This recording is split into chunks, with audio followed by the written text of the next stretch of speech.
you already alluded on the endocannabinoid system, and we heard peripheral neuropathy, diabetes, pain, potentially heart conditions, neuropsychology.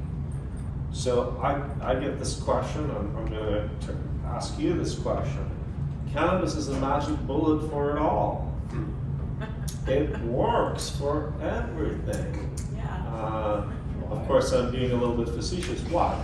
So, you all mentioned things like inflammation. My thought process is that since the endocannabinoid system is the master regulatory system of the human body, it connects every part of the human body. You're bringing up dopamine, that's modulated by the endocannabinoid system as well. So, my focus is going to the very root cause, which is endocannabinoid imbalances and deficiencies, which is the cause of what we see with the theory of clinical endocannabinoid deficiency disorder. The cause of most, if not all, disease is coming from some dysregulation of the endocannabinoid system. And if you could find ways to regulate that through the modulation of the endocannabinoid system using phytocannabinoids, or modulating the endocannabinoid system using natural methods like diet, exercise, or breath work even. There's some really good research about this.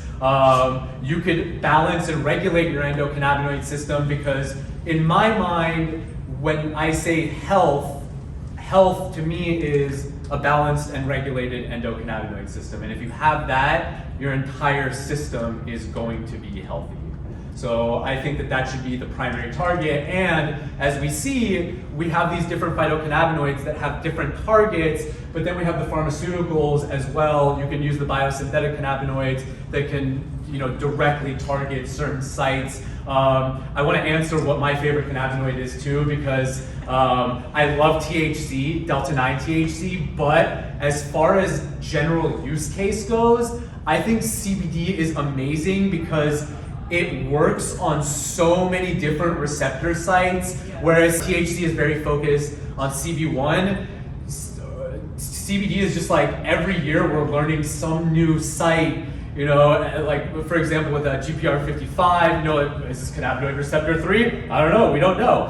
And then kind of taking that further, we have G protein coupled receptors. CB1 is the most abundant G protein coupled receptor, and most pharmaceuticals that are formulated are I think it's 30-something% of FDA drugs are GPCR targets, and 50% of drugs that are made are targets to that. So if CB1 receptor is the most abundant GPCR, then perhaps that should be a primary target that we go for. Absolutely. And so CBD in the brain and in the periphery prefers to bind to serotonin receptors, right? Yeah, so it's like a serotonin reuptake inhibitor in that sense, or balancer, because it'll kind of downregulate it if it needs to as well. So that's the awesome thing about CBD. It just kind of goes in and it knows what it needs to do, and that's why it's such an amazing compound. And these are phytocannabinoids from the plants.